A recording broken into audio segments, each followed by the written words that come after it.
Chapter 6. The Alternatives Flow. When you go with the flow, the world meets you halfway. The information field. The alternatives space is an information field or energy matrix, a template for what things could be like. When a sector of the matrix is lit up by an energy that has the same resonance, the part of the template is transformed into physical reality. The question is whether the information held in the matrix can be used whilst it exists in its intangible form. You could say that we are using this information on an everyday basis. The conscious mind might not be able to read the information held in the alternative space, but the subconscious mind can access it directly. This is where premonitions, intuitions, prophecies, inventions, and works of art originate. The conscious mind sources information both by interpreting data from the external world and by receiving it from the subconscious via intuition. Put bluntly, the data recorded in the information field represents truth in its purest form. It represents objective information undistorted by interpretation. When truth passes through the filter of the mind, becomes an interpretation, i.e., knowledge. All living beings have their own way of interpreting the truth. A chicken, for example, sees and understands the world very differently to a human. Even different people will see and understand the same things in different ways. As a result, knowledge is a more or less distorted representation of the truth. The data contained in the information field exists in the form of a complex energetic structure. The field is a record of everything that causes matter to move in accordance with the laws of nature. Initially, data from the information field is received by the subconscious, the soul, and then the conscious mind, or reason, translates it into word and symbol. This is how any innovation is brought to life, be it a new genre of music, a work of art, or anything that a person could not have seen or understood directly. Intuitive knowledge and premonitions are received in the same way. This explanation might be a little perturbing or hard to accept. Can it really be, you ask, that the mind is incapable of creating anything new independently and is actually drawing on data from an external source or information field? Perhaps it is too categorical to say that the mind can never create anything new. The mind can build a new object or solve a problem using knowledge of objects and logical constructions that it is already familiar with. In other words, the rational mind can build a new house, but only from old bricks. It can construct something using ideas that have been made accessible to the conscious mind previously, but it cannot directly access information that is fundamentally new. Scientific discoveries are not made as a result of logical reasoning, so much as from an aha moment of insight when knowledge seems to come from nowhere. The same goes for genius inventions. Good music just comes to the musician. It is not created via the intelligent choice of notes. Works of art are created as a result of inspiration, not professional and technical skill. A picture that, from a technical point of view, has been executed perfectly will not necessarily be proclaimed a work of art. The special quality that makes something a work of art lies beyond the realms of technical execution. Poetry that has the ability to touch your heart is not written by the process of choosing rhythms, but comes from the depths of the poet's soul. Creativity, based on inspiration and insight, is totally different to something produced by the rational mind. It is only later that a product of true creativity becomes an attribute of the mind. The mind may be capable of making a perfect copy from an old work of art, but it is incapable of creating a new one. The mind analyzes data received from the information field by the subconscious and endows it with symbolic form, producing a painting, a melody, a poem, mathematical formula, etc. We do not yet know how the subconscious accesses the information field, but we can witness the access. Clairvoyants, for example, are capable of perceiving events that have taken place in the past, have not yet taken place, or are happening somewhere beyond our field of vision. As we cannot yet explain the mechanism for such things, we refer to them as paranormal phenomena. Not wishing to reveal their importance, pendulums of fundamental science refuse to take such phenomena seriously. However, the fact that we cannot explain them does not stop them from being real, or justify the tendency to dismiss them out of hand. There are people who are capable of seeing events in the information field as clearly as if they were witnessing them in the material world. People like this are capable of attuning to manifest sectors in the alternatives space. A clairvoyant, for example, can attune to the sector of a missing person by looking at a photograph of that person or touching an item of their belongings. The police have even been known to make use of the services of clairvoyants in their investigations. Not all clairvoyants can see perfectly, and so mistakes are made. Mistakes can be made for two reasons. Firstly, the clairvoyant may attune to a sector that has never been realized in the material plane and never will be. Confusion can also be caused by the fact that separate sectors differ in script and scenery to a lesser or greater degree, depending on their relative distance from one another. This can affect how information is interpreted. For example, ancient prophecyers and prophets who observed unusual scenes from the future interpreted them according to the knowledge available to them at the time, causing their predictions to be inaccurate. Whether you believe in these things or not is a very personal thing. Remember, transurfing is just a model that allows us to apply the laws of the universe to serve our own interests. It does not claim to provide a comprehensive description of the structure of the universe. Neither is transurfing a monument in granite bearing the inscription, "Here lies the secret." Truth, as you know, is only ever somewhere close by. The idea that man is capable of synthesizing anything new using the rational mind alone is simply the product of a certain attitude. It is just that society has been relying on the model that generated that attitude for a long time now. It should be pointed out, however, that the conventional worldview is as impossible to prove as the transurfing model. Whether things actually happen according to one system or another does not concern us here too much. The fact remains that information originating in the alternative space is somehow available to us in the form of hunches, visions, insights, and signs, and, as far as we are able, must attempt to understand its meaning. Knowledge out of nowhere. Only a few very unique individuals are capable of reading data held in the information field. The majority of us receive reverberations of data in the form of momentary premonitions and vaguely perceived knowledge.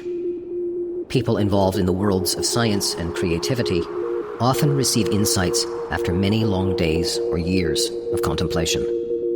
It can take such a long time to unveil something entirely new because thought energy, however deeply a person concentrates, can be more easily attuned to sectors of the alternative space that have already been transformed into physical reality. Anything fundamentally new originates in sectors of the alternative space that have not yet been transformed into physical reality. Unfortunately, we do not yet fully understand how to attune our thoughts to those sectors. When the subconscious is somehow able to access information held in an unrealized sector of the field, the conscious mind can be confused, finding it vague and obscure. This is because the data has not before been interpreted using symbols that are familiar to the rational mind. If, however, the brain manages to reach deeply into the essence of the information newly available, insight and clarity is achieved. There is much that is unclear and contradictory about the mechanisms of the conscious and the subconscious mind. Rather than delve deeply into all these issues here, we will just look at a couple of themes related to how they function. Also, to avoid getting mixed up in semantics and terminology, for simplicity's sake, we will define everything connected with the conscious mind as reason and with the subconscious as the heart or soul. If the mind was capable of understanding everything the heart wished to share with it, humanity would have already gained full access to the information field. One can only imagine the heights human civilization would have reached as a result. The mind, however, is not very good at listening to the heart, and does not want to. Its attention is either taken up with things relating to the outside world, or with its own inner bag of contemplation and anxiety. The mind is busy controlling its unceasing internal monologue, and is, by comparison, highly inattentive to the faint signals of the heart. The mind authoritatively insists on doing things its own way. When reason thinks, it draws on categories which it uses to mark the qualities of visible objects in the materialized sectors of the information field. In other words, it thinks with the help of established designations, symbols, words, concepts, diagrams, rules, etc. The mind unscrambles all the information it receives using appropriate designations.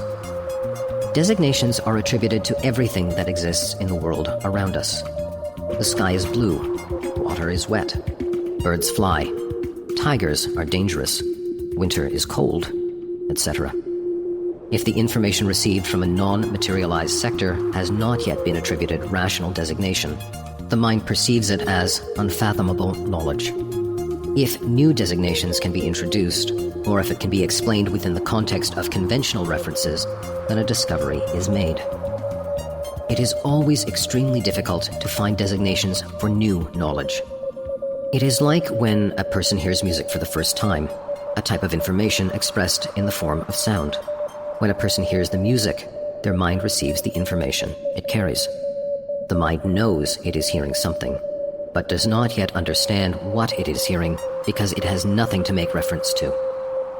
Understanding comes later, when the person has heard music many times and all the relevant designations and objects have been demonstrated: musicians, instruments, notes, and songs. When music is heard for the first time, it is perceived simultaneously as knowledge and a mystery. Try explaining to a small child that milk is white. Young children are only just learning to use abstract categories, and so they ask a lot of questions.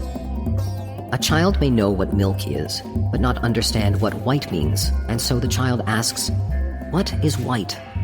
White is a color. What is color? It's a quality objects have. What's quality? What's object? And so it goes on.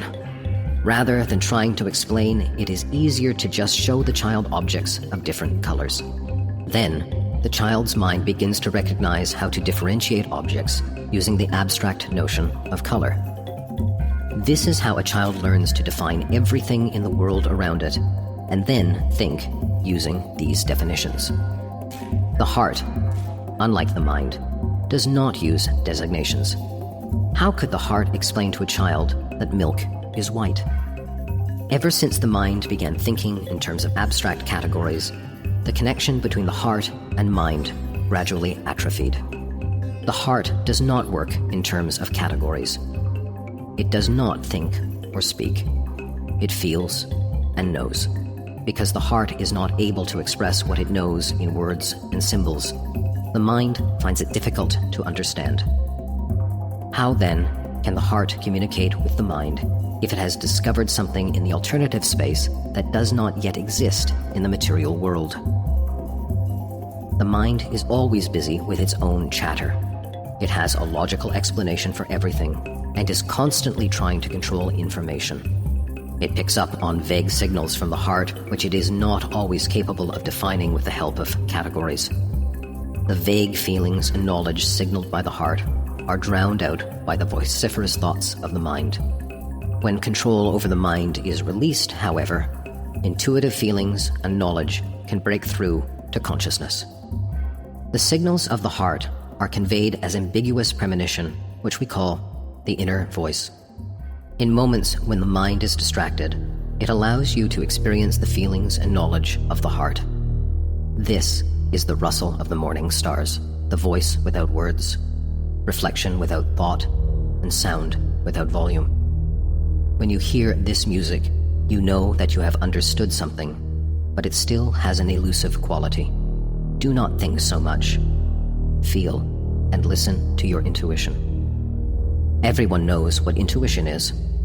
Everyone has sometimes had the feeling that someone is about to arrive just before a visitor appears at the door. Has had the feeling that something is going to happen, and then it does. Or has had the feeling that they simply know something that requires no explanation. The mind is constantly generating thoughts, and the voice of the heart is literally drowned out by the thought churn, making it difficult to access intuitive knowledge. If you stop the train of thoughts and simply contemplate the emptiness, you will hear the rustle of the morning stars, the inner voice that has no words. The heart could provide answers to many of our questions, if only we could hear its voice. It is quite difficult to deliberately attune to unrealized sectors of the information field and to force your mind to listen to what the heart is trying to convey.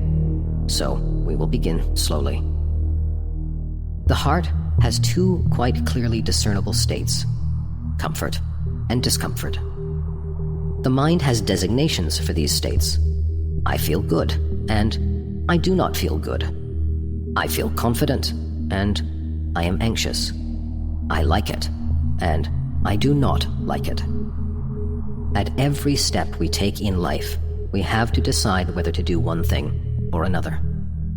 The thing we call life emerges when parts of the alternative space are transformed into physical reality. Depending on our thoughts and actions, one sector or another is realized on the material level. The heart has access to the information field, and somehow, the heart is given to see what lies ahead in as yet unrealized but impending sectors. When the soul has set its sights on a sector that has not yet been realized in the physical, it knows what to expect, and whether it will be a pleasant or unpleasant experience. The mind interprets these feelings as vague sensations of inner peace, or the lack of it. The soul often knows what lies ahead, and tries, patiently, to communicate what it knows to the mind, but the mind hardly hears the voice, or attributes very little meaning to the vague premonition. The mind is hooked by pendulums, preoccupied solving problems, and convinced by the reasonableness of its actions. The mind makes resolute decisions guided by logical reasoning and common sense. As we know, though, sensible reasoning is no guarantee of an ideal solution.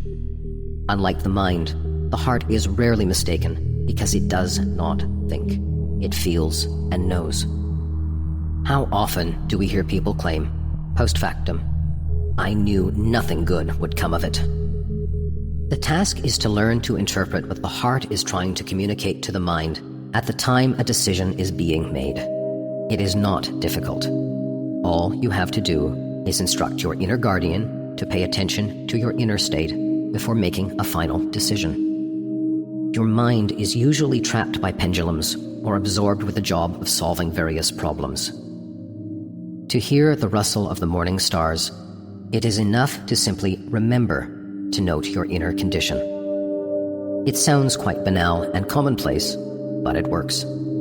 The only problem is in paying attention to your feelings and sensations.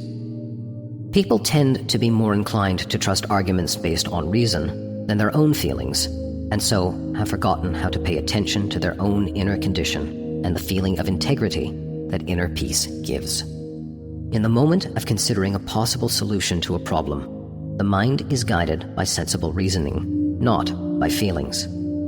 In fact, in the moment of decision-making, the mind is unlikely to even notice that there are such things as feelings.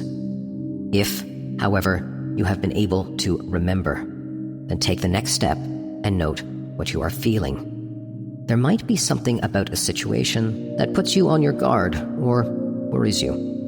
There might be something you do not like about a situation.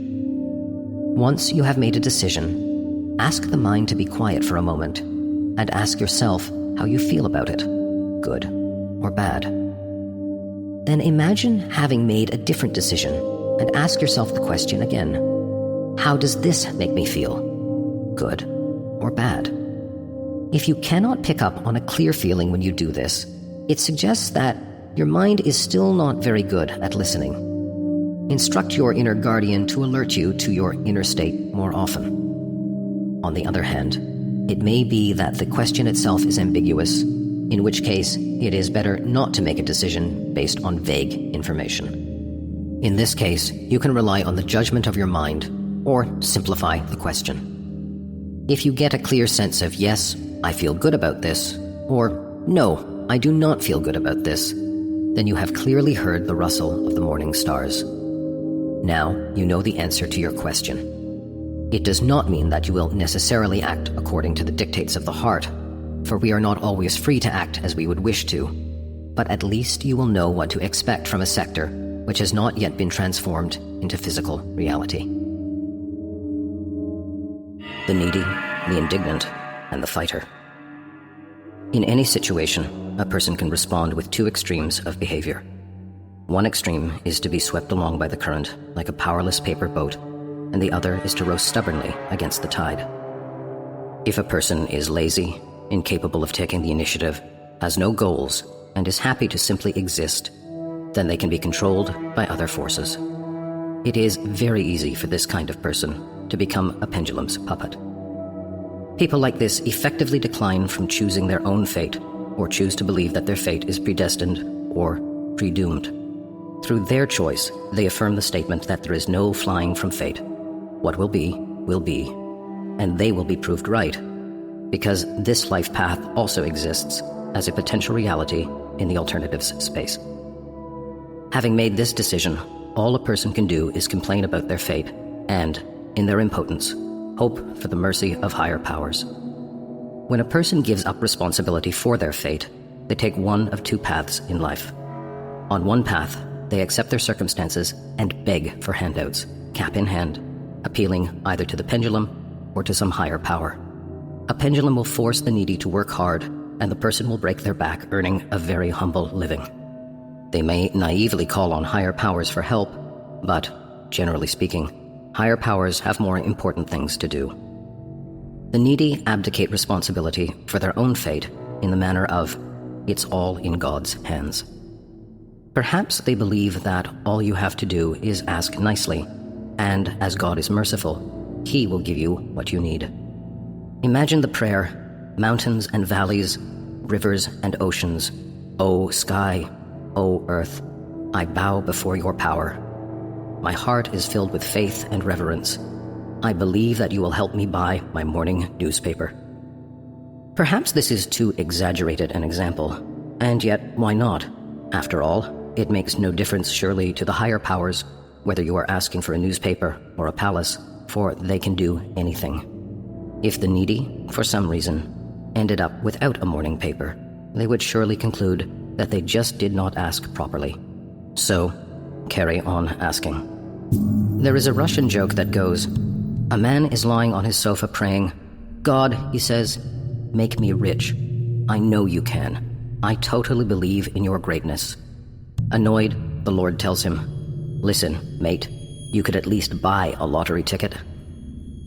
It is a convenient position to abdicate all responsibility for your life at the same time as wallowing in your own self-importance. For it is self-important to imagine yourself so significant that God, in all His majesty and mercy, would see to your needs personally. God has already given man the ultimate gift, freedom of choice. And yet, some people are too infantile to accept the gift, preferring to remain constantly dissatisfied. People will always find ways of justifying their actions, claiming that their path is too densely strewn with obstacles, and that, for them, something always goes wrong. That something, of course, is balanced forces and pendulums that arise as a consequence of the excess potential generated by their self-importance. It is like in the children's game that goes, geese, geese, honk, honk, honk. Are you hungry? Yes, yes, yes. Well, fly on home then. We can't. We are afraid of the gray wolf that stands at the foot of the mountain. If a person does not fit the role of the needy, they may choose the role of the indignant, expressing their dissatisfaction and demanding to be given what they are supposedly due. By being so very demanding, the indignant person harms the potential shape of their destiny even more. Imagine a man who visits an art gallery but does not like the exhibition and so has a tantrum, believing he has the right to express his dissatisfaction. He stamps his feet, making threats, breaking things, and demanding that the organizers take the exhibition down. Naturally, the man would be punished for his actions, which would make him even more resentful and all the more inclined to express his indignation. A person who believes that their own wants and needs should be a priority for others would never dream that they are merely a guest in this world. From the point of view of transurfing, both roles appear equally as absurd. Transurfing offers a different path. If you want something, don't plead for it, don't demand it. Just go ahead and get it. There is nothing new in this position. It is the natural stance of a person who makes their own choices and believes that their destiny is in their own hands. However, people tend to take this too far in their struggle for a place in the sun. Taking a hard stand, people declare war on pendulums, get drawn into competition, and elbow their way forward. Their entire life becomes a continuous struggle for survival. This is their choice, and the choice will be played out because it also exists as a possible reality in the alternatives space. We already know that passive acceptance and overt dissatisfaction cause a person to become dependent on pendulums. Perhaps you recall the content of the chapter on importance and excess potential. The needy create excess potential via their feelings of guilt, voluntarily offering themselves into the hands of manipulators. The victim automatically assumes that they are condemned to have to ask for what they want and waits until someone decides to give it to them. The indignant person creates excess potential with their continuous expression of dissatisfaction and ruins their own life by endlessly invoking balanced forces. Having chosen to battle, the fighter takes a more productive stance, but their life is hard and demands a huge amount of energy. No matter how hard a person tries to resist, if they take this position, they will just get more and more entangled in the web.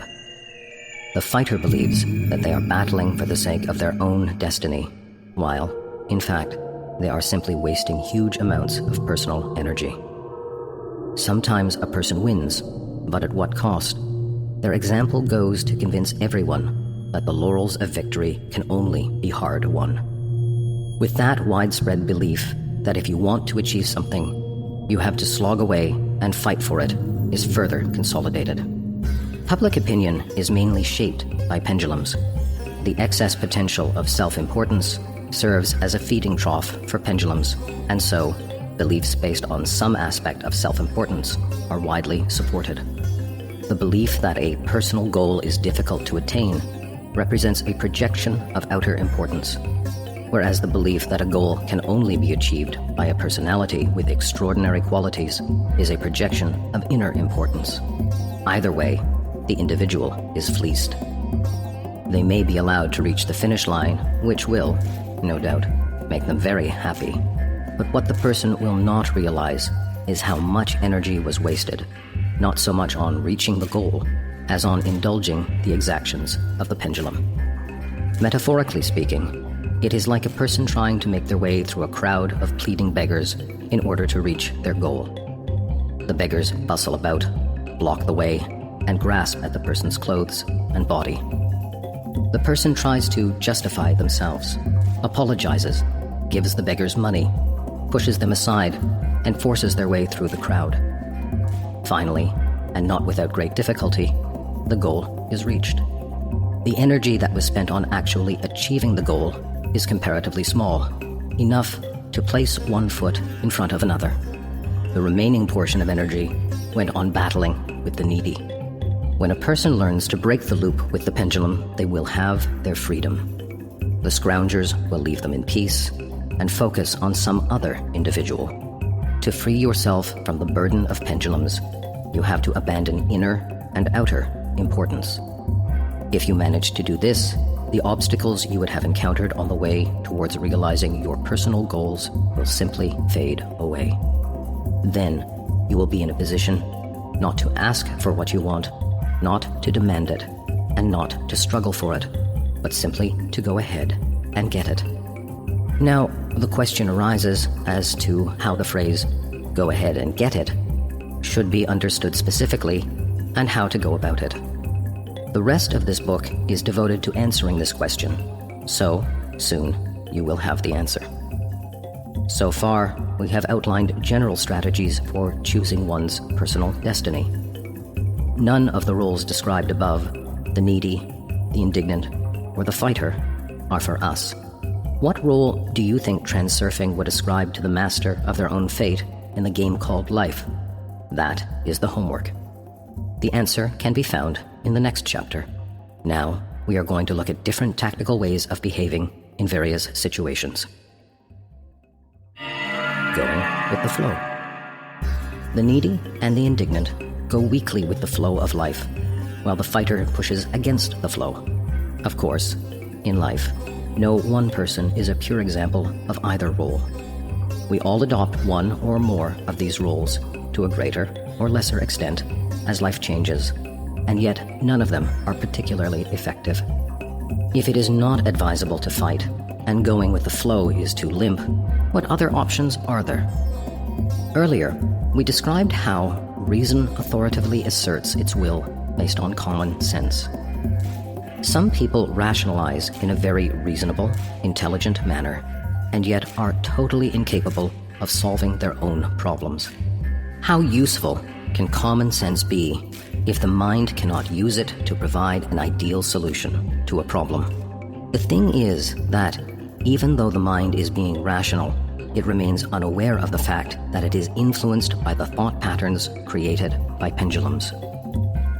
Certainly, while a person is playing the role of the needy, the indignant, or the fighter, there can be no question of freedom of movement. In reality, the fighter has no more freedom to assert their true will than the little paper boat. Metaphorically speaking, this is how the fighter moves with the flow of life. Pendulums provoke the fighter, who then swings against the current, not understanding that it would be easier and more advantageous to use the flow. The fighter's mind is gripped by pendulums, but the fighter is resolutely set on battle and, by making resolute decisions, whips the water with all his might in places where calm, smooth movements would have sufficed. Now, imagine a person who neither goes against the flow, causing additional eddies in the water, nor lets the current carry them utterly, like a little paper boat. They would be intentionally moving in harmony with the flow, noting the sandbanks, obstacles, and dangerous areas along the way, making smooth movements to keep their chosen course. This is the person at the helm. How useful is it to think of life in terms of flow, and why is it so injurious to swim passively or try to resist the flow? The information that lies in the alternative space is stationary, like a matrix. At the same time, the information structure is organized into chains of cause and effect, which give birth to the flow of alternatives. This is what we mean when we talk about flow in the context of transurfing. The main reason to avoid actively resisting the flow is that, in doing so, you expend a huge amount of energy, either in vain or to your own detriment. Neither can you rely entirely on the alternative's flow, for it could carry you into a calm lagoon as easily as to the edge of a waterfall. One should therefore proceed with a sense of caution, correcting one's movements with smooth actions. A person should also be aware of the general direction of the flow, which is determined by their chosen goal and the means of achieving it. Once the general course has been determined, one should rely on the flow as far as possible. Everyone has a rough sense of the general flow of events in their life. Most people first study, then get a job, have a family, work their way up the employment ladder, build a house, and so on. Many people make a lot of mistakes along the way, in retrospect wishing they had done things differently, but it is too late to change anything. What is done is done. The flow takes them in a direction far away from their goal, and the rational mind is powerless to do anything about it.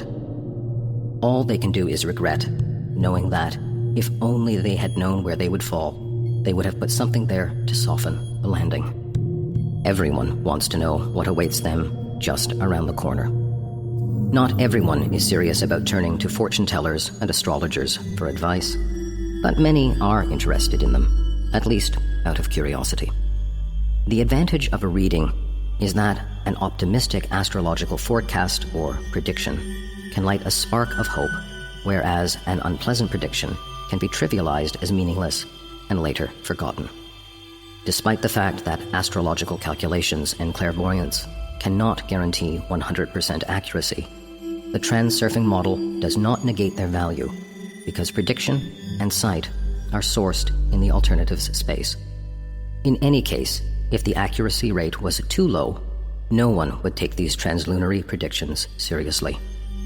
Astrology does not only exist because people are curious to take a peep into the future. The alternatives flow also allows us to take a glance at other sectors of the field that exist in physical reality.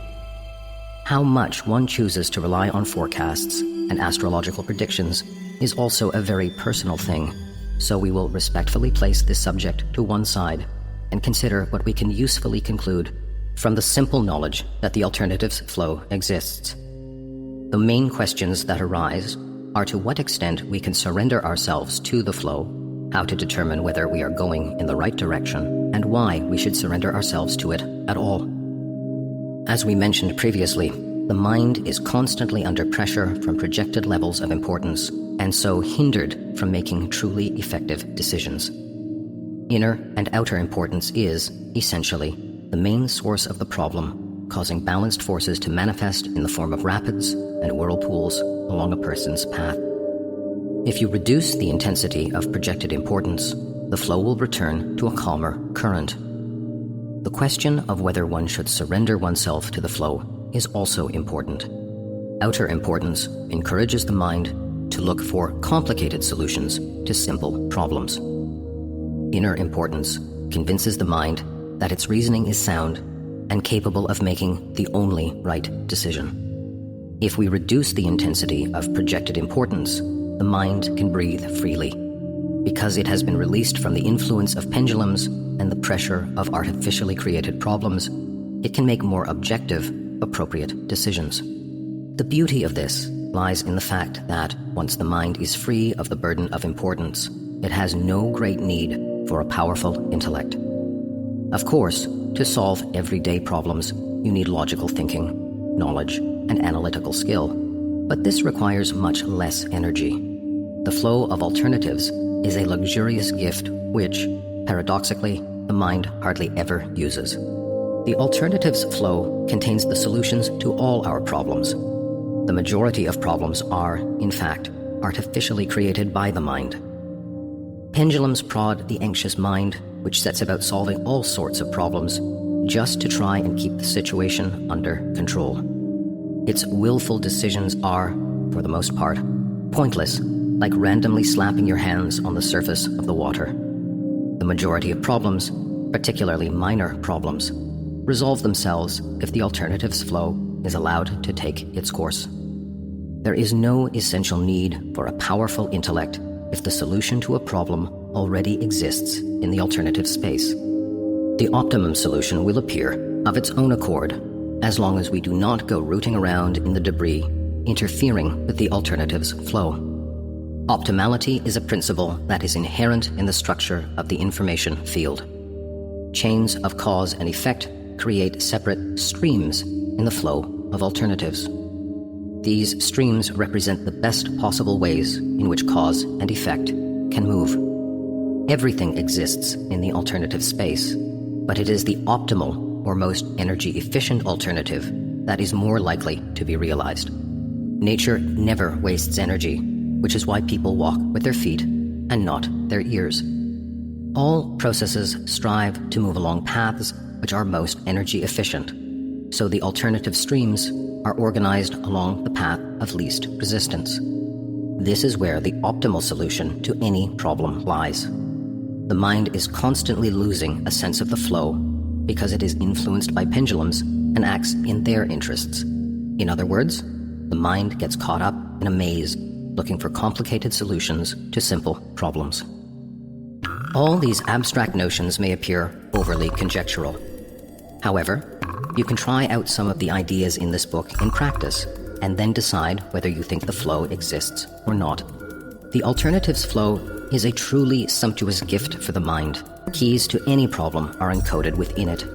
To access them, you have to learn to move in the direction of least resistance. As a rule, people look for complicated solutions because they perceive the problem as an obstacle, and, as we know, obstacles can only be overcome by applying much effort. It helps to get into the habit of choosing the simplest possible solution to any given problem. We all have to learn something new at some point, or think about how we can do familiar tasks in a more effective way. One approach to doing things in the most efficient manner is so simple, it is hard to believe it actually works. In accordance with the principle of harmonious movement, everything should be done by the easiest and simplest means possible. The most optimal alternatives to any action are organized in streams, which are like chains comprised of links, which represent optimal cause and effect. Deciding to take the next step in a given action is like choosing the next link in the chain. It is a matter of deciding which link is a part of the stream. What normally happens, though, is that a person makes a logical decision based on what they think would be the most correct, based on their day-to-day experience of life.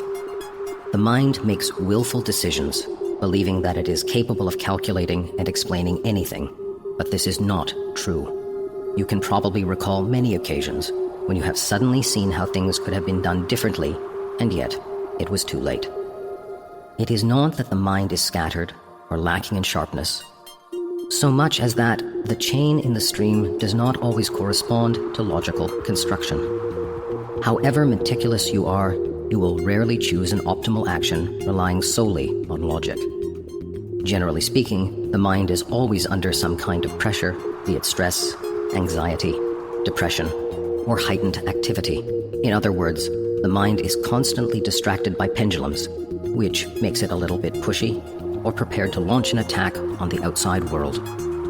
In order to choose the next chain in the stream, all you have to do is free yourself from the puppet strings and have enough compliance to follow the flow.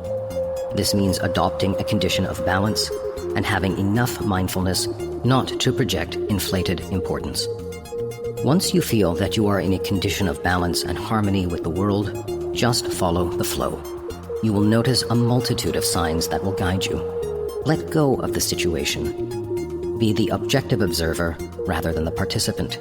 Perform your actions simply adopting neither the position of slave nor master. Instruct your inner guardian to nudge you every time your mind tries to make a sensible, but nonetheless willful, decision. Detach yourself emotionally as if you were simply an administrator and observe your work from the outside. Everything can be done a lot more simply than you think. Yield to the simplicity. It is the mind, not the alternatives flow, that carries you to the edge of the waterfall. Imagine that there is something you need to buy, but you do not know where to find a shop that sells it. You rely on your mind, which suggests the most sensible and the most complicated way of finding the shop you need. You drive round half the town looking for the right shop, only to find one right next door to your house. If you had attributed less importance to the search, the mind would not have been set on finding such a difficult solution. Here is another example. You have a list of things to do, and you are wondering which task to start with and which to put off until later. Do not think about it. If there is no particular need for the tasks to be done in a specific sequence, do the task that you feel most inclined to start with. Go with the flow. Separate your mind from the influence of the pendulums. It is about learning that smooth, light, simple movements are enough to navigate the water. You do not have to be an impotent paper boat or splash your hands wildly about in the water. I will not go on with a long list of examples.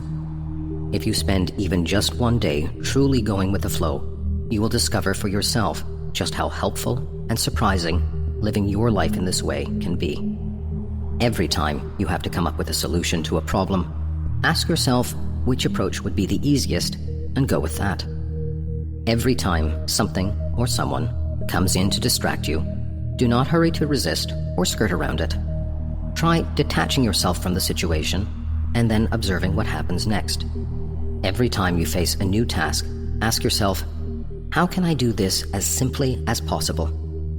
Then, allow whatever it is to get done with as much ease as possible. Every time someone suggests something different or tries to prove their own point of view, try not to jump in and argue back. Maybe the rational mind just cannot understand the advantage or see the alternative. Activate your inner guardian. First, observe, and only then take action. Come down into the auditorium. Do not hurry to take control.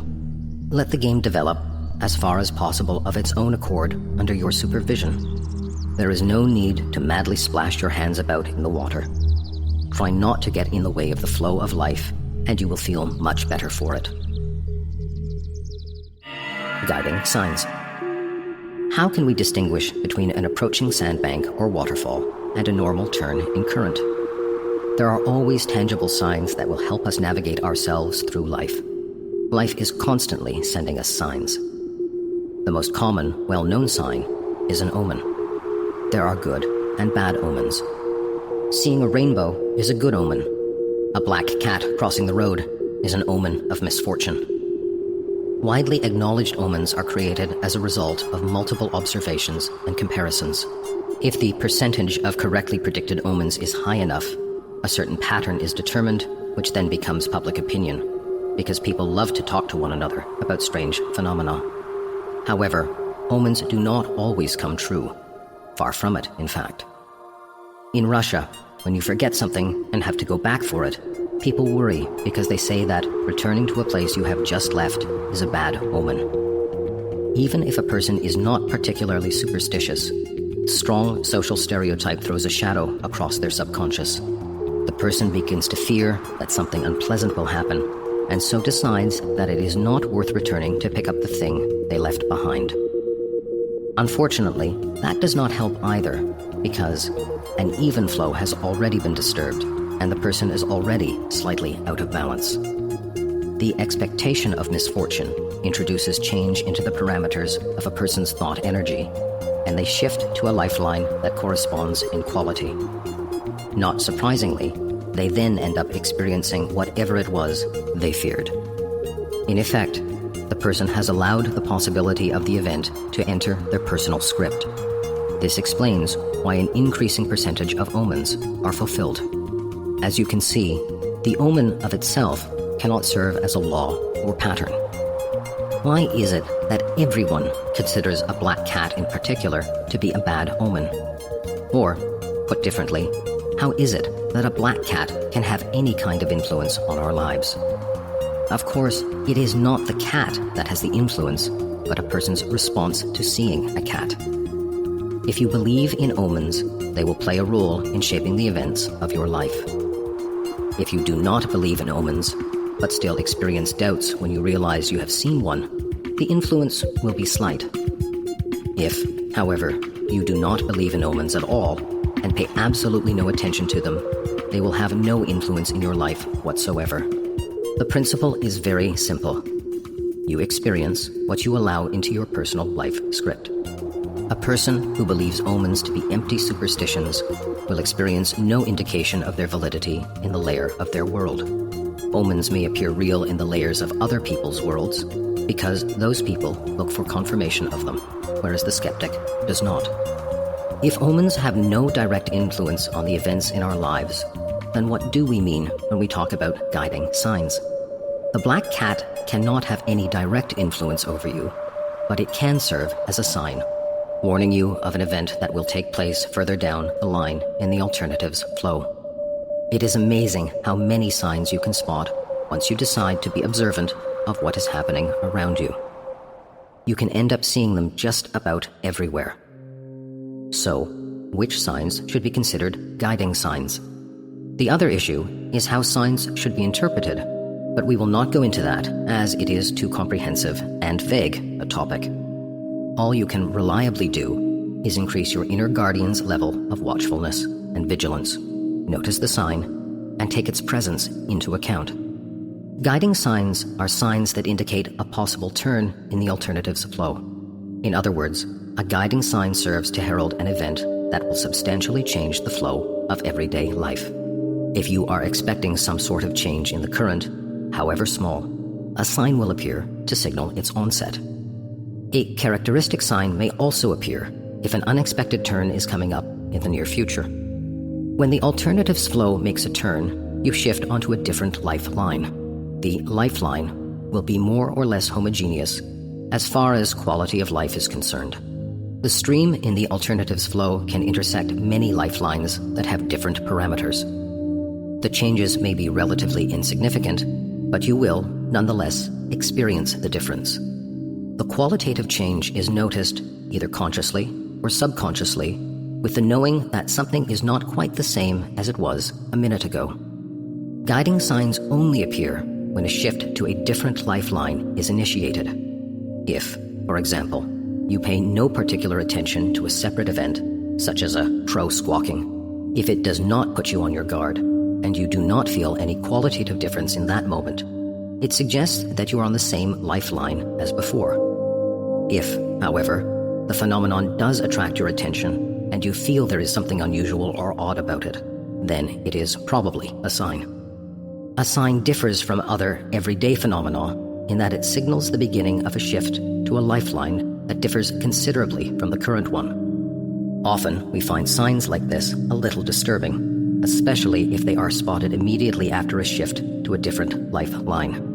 This is because there is a qualitative difference in the current and former lifeline that we cannot rationally account for. Often, it is hard to put your finger on what exactly has changed. You may just have the feeling that something is not quite right. When a shift has been made, it is sensed intuitively, and sometimes we even notice the change in the type of signs we spot. It is as if, out of the corner of our eye, we see, or suspect, that something new has appeared in the flow. So, signs serve as indicators that a shift has occurred or is in the process of occurring. Some people are unaware of most of what is happening around them, and so are unlikely to notice even the most obvious signs. Generally speaking, though, if we fail to notice anything unusual about an event that takes place on our current lifeline, it is probably because it has the same quality as all the other phenomena we experience. The shift to a substantially different lifeline normally occurs gradually, passing through intermediate lines along the way. The signs on these lines can appear as warnings with different levels of severity. Sometimes, a person ignores their first warning. The shift continues, and then a second warning appears, and then a third. And, if the person has still taken no heed of the danger, an event finally occurs that is encoded in the final line of the shift. Interpreting signs unambiguously is very difficult to do. Sometimes, you cannot even be 100% certain whether the phenomenon that attracted your attention is a sign or not. All you can do is take into account the fact that the world seems to be trying to communicate something to you. We are mostly interested in approaching sandbanks and rapids, so it would be nice to at least get a hint of what lies ahead. In most cases, you can explore the sign by phrasing a question in such a way that it will produce a yes or no answer. For example, will it work out or not? Will I get it done in time or not? Will I be successful in doing something or not? Is it good or bad, dangerous or not? And so on. The interpretation of a sign should be simplified enough to hint at a positive or negative type of answer. There is no point in expecting a high level of precise detail. The sign carries a hint of the quality of the forthcoming turn in the flow. If you associate the sign with an unpleasant sensation, or it fills you with misgiving, unpleasant surprise, or anxiety, it means that the sign signals a negative turn of events. If the sensation is ambiguous, there is no point in trying to interpret the sign, as your evaluation of it will be too subjective to be reliable. A sign may be a warning that you need to be more careful, change your behavior in some way, or stop doing something. For this reason, it is important neither to negate a sign nor to let it worry you too much by attributing it too much significance. Signs can take various forms, but in each case, the most useful thing to do is decide whether their meaning is positive or negative. For example, if you are in a hurry and an old lady with a stick blocks your way, this could be interpreted as meaning that you will be delayed, that the bus that normally crawls along will, for some reason, fly past today. Perhaps you went too far in a situation and should be more careful. Or maybe you are trying to do something that is not going very well, and no matter what you do, obstacles keep getting in the way, bringing things to a grinding halt. Maybe you have chosen a dead-end road and should take a different route. The main benefit of signs is that they have the capacity to wake you up in time, making you see that you are acting in the interests of a destructive pendulum or to your own detriment. People often make fatal mistakes when they are under the zombifying anesthesia of a pendulum, only later realizing that they were unaware of their actions and had forgotten to be vigilant. It can be useful to interpret even innocent signs as simple warnings. It is always wise to maintain a sense of caution and awareness with regard to what is happening around you, as long as cautiousness does not deteriorate into anxiety and suspicion. You have to be able to take care without worrying, be detached at the same time as impeccable in everything you do. However strange it may seem, sometimes the clearest and most concise guiding signs are phrases, spoken spontaneously, as if they were of no import.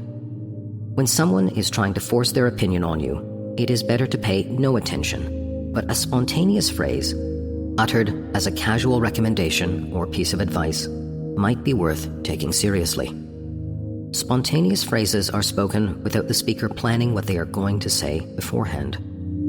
You can probably recall an occasion where you responded to a comment immediately, without thinking. It is as if the answer already exists somewhere deep in your consciousness, and it just comes out, bypassing the analytical mind.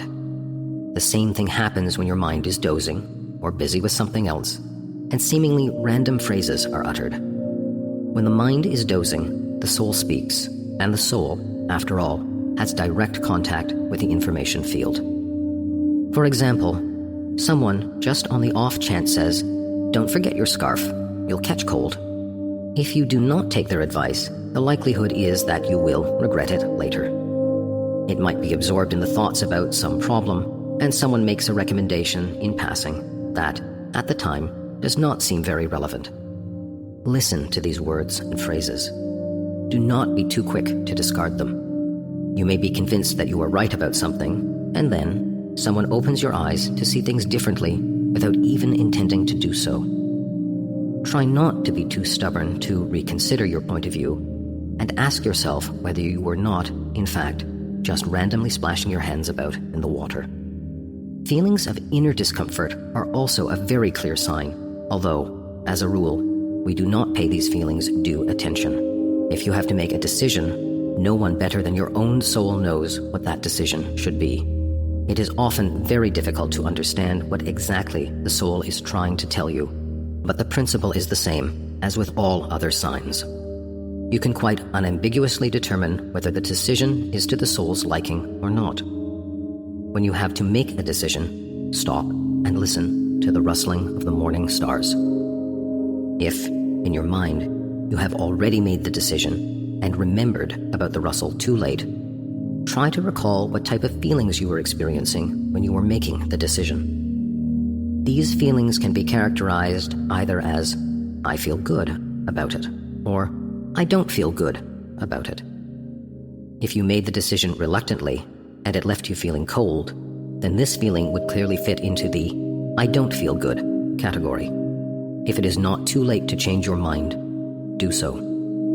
Listening to your gut feeling, assessing how comfortable you feel, is not difficult. What is difficult, however, is remembering soon enough to listen to your heart, for the mind reasons with authority, with no inclination of listening to anyone else. The loud drumming of common sense drowns out the whispering voice of the heart. The mind is always trying to substantiate and prove its position.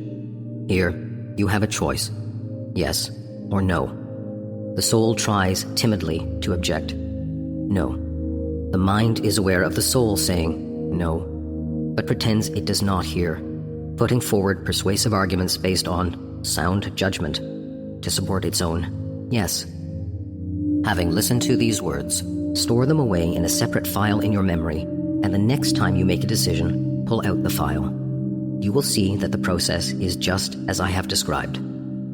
I would suggest keeping in mind this simple, reliable exercise as a way of recognizing your inner no. If you have to convince yourself and talk yourself into saying yes, then your soul is really saying no. When your soul says yes, you do not have to talk yourself round. We will return to this later. Pay attention to the signs the world is giving you without going over the top and looking for signs everywhere. It can get a little absurd if you say, "Look, the birds are flying high in the sky today. I wonder what that means." Maybe it just means that birds are not afraid of heights and so are able to fly at high altitudes. It is sufficient to be aware of what you notice and keep in mind that something you have seen might be a guiding sign. As soon as you forget to be vigilant, pendulums will latch onto you and you can become the victim of circumstance. It is also worth meticulously checking out desires and actions that could dramatically change the course of your destiny. If you get a negative gut feeling about something you are thinking of doing, if it is at all possible, do not do it, because the negative feeling you are experiencing indicates that the original desire came from the mind, not the heart. Desires and actions that come from the mind are always imposed by pendulums. If you ignore a negative gut feeling, in the majority of cases, nothing awful will happen, but sometimes you may deeply regret doing so. Therefore, wherever possible, it is better to forego desires and actions that evoke feelings of guilt, doubt, or apprehension. If you can get into the habit of doing this, it will greatly simplify your life and free you from all sorts of problems. There is just one but. If a series of misplaced steps have got you all tied up in a knot, it might not be enough simply to rethink certain desires and actions, because sometimes a person is called to do something which causes them discomfort, like not telling the truth or going to work when you hate your job. However, once a knot has been untied and you are freed from a more complex situation, you can confidently try out the principle of foregoing desires or actions that evoke a feeling of inner discomfort. This is all that can be said about guiding signs within the context of the transurfing model. Ultimately, only you can interpret the signs that are personal to you. There is no need to teach you how to interpret signs. You will instinctively understand their meaning if you are observant of yourself and the world around you. Be wary of attributing excess importance to signs that are not sufficiently clear, or that would introduce negative interpretations into your personal life script. You will not get caught up in a sandbank or fly off down the rapids if you avoid creating excess potential. After all is said and done, we can survive quite well without signs if we have to. It is not given to us to understand their meaning fully. The only sign particularly worth focusing on when you are making a decision is your gut feeling and intuition. It really is worth listening to the rustle of the morning stars. Letting go. The existence of streams in the alternatives flow can potentially free the mind of two overwhelming burdens: the need to solve problems rationally and the need to control. That is, if the mind will allow itself to be freed. The mind will require a more or less rational explanation to be comfortable enough to let go. As you may have noticed, quite a lot of what is described in this book is irrational, which is why, although it is not the purpose of transurfing to offer a description of the structure of the universe, I try to validate the conclusions I have drawn that would otherwise be difficult for the mind to accept. Providing an explanation the mind can accept is actually essential, because the mind will not take anything on faith, and it is extremely difficult to shake the monolith of common sense. The mind demands proof and circumstantiation, which you can provide yourself if you are putting the principles of transurfing into practice. I offer a couple of feasible explanations here to soothe the incredulous mind, or, if I did not, the listener would be unlikely to try out the transurfing principles or listen any further. And this is just the beginning. Many exciting revelations lie ahead. The burdens of the mind are placed on us in childhood. As children, we are constantly being reprimanded. Think with your head. Do you realize what you are doing? Explain yourself. Do your homework. You won't get anywhere in life without a brain. Don't be so stupid. Will you ever learn? Teachers and circumstances sculpt a soldier from our minds, ready at any moment to produce an explanation, give an answer to a question, assess a situation, make a decision, and control those around us. The mind is trained to act in a practical manner based on common sense. I am not presumptuous enough to advocate getting rid of common sense altogether. Quite the opposite. Common sense provides us with a minimal set of rules on how to behave in life in order to survive. The mistake of the mind is that it follows the behavioral code too literally. An obsession with common sense prevents the mind from opening up, looking around, and noticing all the things that do not fit the rules. There are many things in the world that are inconsistent with common sense. The rational mind is incapable of explaining all the phenomena we witness in the world. Neither is it very good at protecting a person from experiencing problems and disappointment. However, relying on the streams in the alternatives flow can compensate for the limitations of the mind.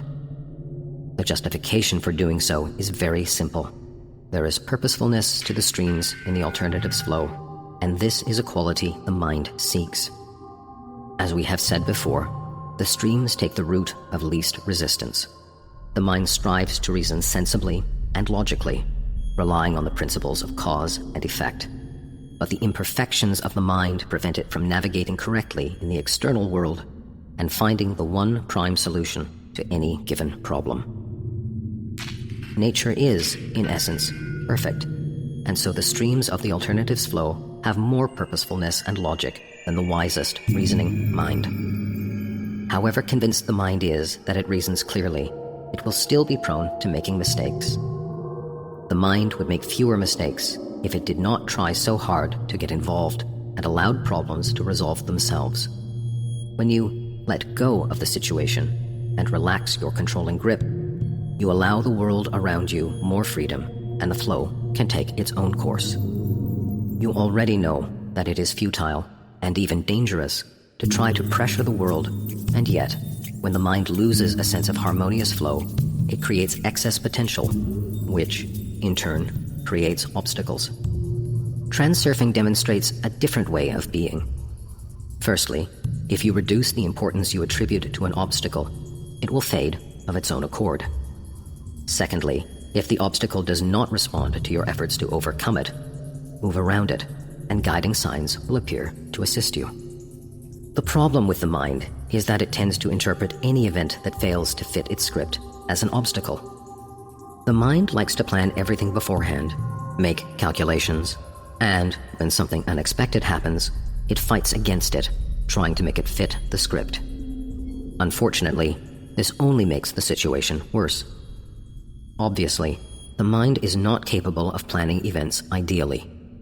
This is where more freedom should be given to the flow.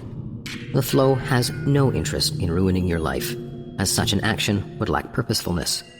Lives can, however, be ruined by ill-designed actions. The mind would have it that purposefulness is what happens when everything is going according to the script, and unwanted problems are what happens when something does not go along with the script. Problems have to be solved, and so the mind sets about doing so with great gusto, generating new problems and cluttering the path with endless obstacles. Think about it. When people are happy, fulfilled, and pleased with themselves, if not when everything is going according to plan. Self-importance prevents the mind from allowing any possibility of deviation from the original script, which is automatically interpreted as a failure. The mind thinks, but I planned it all and worked it all out beforehand. I know what is right for me and what is not. I'm rational. Life often delivers people gifts which they accept reluctantly because they were not planned. I wanted a different toy. Life rarely gives us the toys we planned on getting, and so we walk around dissatisfied and sad. Imagine how joyful life would be if the mind could forego some of its importance and accept the fact that deviations from the script also have their place. We can all regulate how happy we are. Most people set their minimum happiness bar far too high, and so do not consider themselves happy. I am not saying that you should always be satisfied with what you have in the spirit of the dubious slogan, "If you want to be happy, just be happy." This is not what transurfing is about. You can have the toy you want most, but we will return to that later. For now, we are concentrating on how to avoid disappointment and experience fewer problems. It is the mind's unwillingness to accept deviations from its script that prevents it from making use of ready solutions present in the alternative's flow.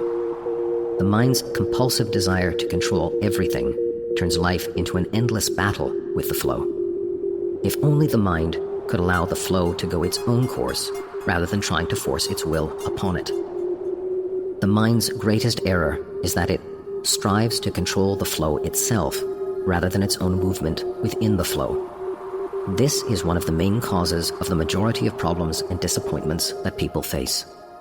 The purposeful stream that takes the path of least resistance is incapable of generating problems and obstacles.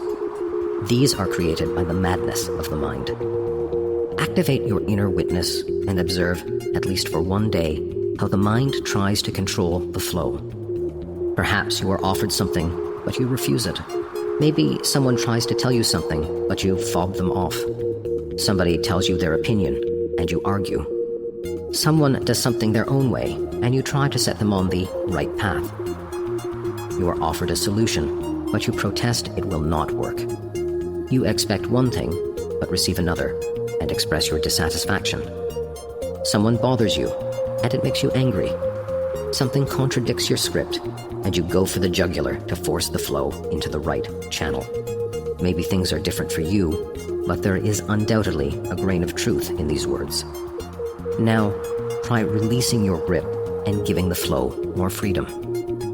I am not suggesting that you must agree with everyone and accept anything that is happening, but you could consider making a tactical adjustment. Move the center of gravity away from control towards observation. Do not be in a hurry to fob someone off, object, argue, prove yourself, get involved, manage, or criticize. Give situations a chance to resolve themselves of their own accord, without active involvement or resistance. If not dumbfounded, you will at least be surprised by the result, for something quite paradoxical will happen. By being willing to release control, you will acquire more control over a situation than you had before. The objective observer always has the advantage over a direct participant. This is why I so often repeat the words, exercise detachment. In retrospect, you will see that the control you were exerting before was making you go against the flow. The suggestions other people were making did, in fact, make sense, and it was not worth arguing about. Your intervention was not actually necessary. What you thought were obstacles were actually nothing of the kind. When you let go, problems resolve themselves quite satisfactorily without you having to know how. The things that happen that do not fit with your plan turn out not to be so bad after all. Chance phrases can actually have quite powerful meaning. Your gut feeling and instincts are there to warn you. You do not waste the same amount of energy as you did before and find that you are quite happy. This is the sumptuous gift of the flow I mentioned earlier.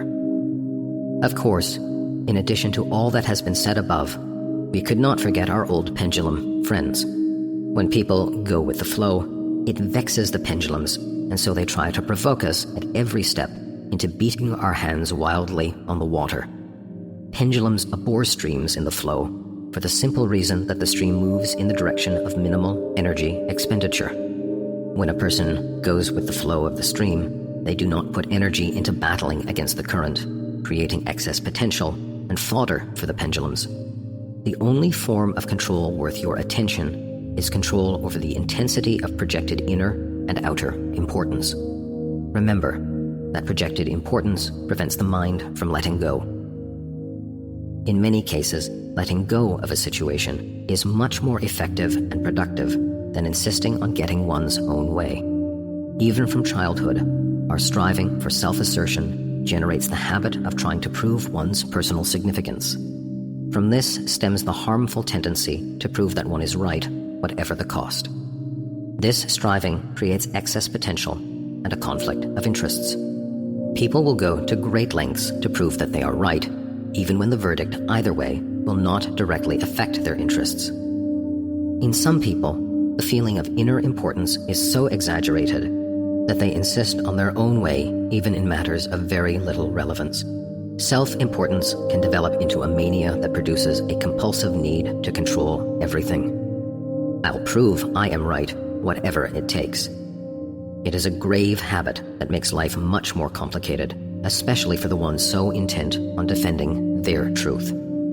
As long as you do not risk seriously compromising your interests, let go of the situation and let others exercise their right to beat their hands on the water. If you practice letting go consciously, the feeling of relief will be greater than when you succeeded in proving your point. You will experience a sense of fulfillment knowing that you moved on. Instead of insisting on your own self-importance, you manage to act like a wise parent dealing with difficult children. Here is another example. Excessive commitment to work is just as detrimental as neglecting one's responsibilities. Imagine that you have just taken on a new prestigious position that you have been dreaming of getting for a long while. You demand a lot of yourself because you want to prove your potential. There is nothing wrong with that in principle, but if you throw yourself into the job too zealously, you may find that you cannot take the pressure over time, particularly if the work tasks are very difficult. In any case, you will become less efficient, and, at worst, you could earn yourself a nervous breakdown, deciding wrongly that you are incapable of handling the position. Another possible scenario is that you generate vigorous activity without observing the established order of things. You may see all sorts of things that could be improved on and initiate the necessary changes, confident that you are behaving appropriately. However, if your innovations change the usual running of daily life for your colleagues, no good will come of it. This is the kind of scenario in which using your initiative can become a punishable crime. You entered an environment with a slow, peaceful, even flow, and, with your actions, started wildly slapping the water with your hands, trying to swim faster. Does this mean that you should keep your mouth closed and your head down? That would be a little extreme. The question should be approached with a sober mind. You should only consider getting annoyed and telling someone off if they are bothering you directly, and then only if your criticism will change the situation for the better. Never criticize anything that happened in the past and cannot be changed. In everything else, go with the flow, not in a literal sense by agreeing with everything and everybody, but by moving the center of gravity from control to observation. Observe more and do not be in a hurry to control things. There is no need to be concerned about getting the right balance. A healthy sense of moderation will come with practice. Summary. The mind interprets information using a set of established designations. The heart does not think or speak. It feels and knows. The mind is only capable of building a relatively new version of a house from old bricks. Fundamentally new discoveries originate in unrealized sectors of the alternatives space.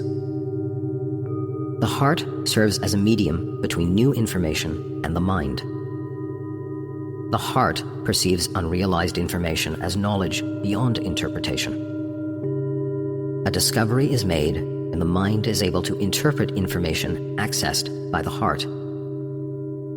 The mind is capable of perfectly assessing one's level of inner comfort.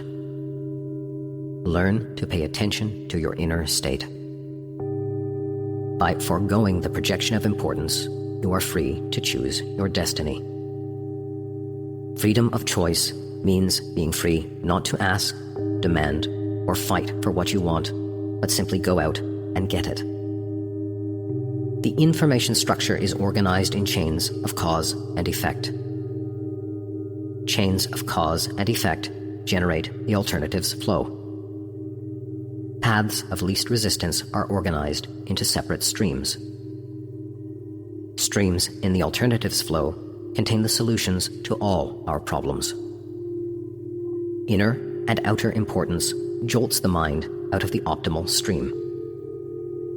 In the alternatives flow, it is not the streams, but your mind that brings you to the edge of the waterfall.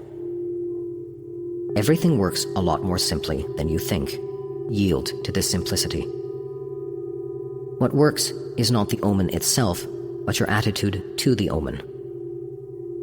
Guiding signs indicate a possible bend in the flow of alternatives. Lifelines differ from each other in quality. Signs put us on our guard because they appear during a shift to a different lifeline. Signs are characterized by their tendency to evoke the feeling that something is not right. Spontaneous phrases can be perceived as instructions. The level of inner peace one feels represents a clear sign. If you have to talk yourself into something, it means that the heart is saying no. If it is possible to change a decision that causes you to feel uncomfortable in your gut, do so. Soften your grip on things and allow unforeseen events into the script. Projected importance hinders the mind from accepting a deviation from the script. The mind strives to control the flow itself rather than its own manner of moving with the flow. Shift the center of gravity from control to observation. Having let go of attachment to control, you will find you have genuine control of a situation. If you move harmoniously with the flow of alternatives, the world will meet you halfway.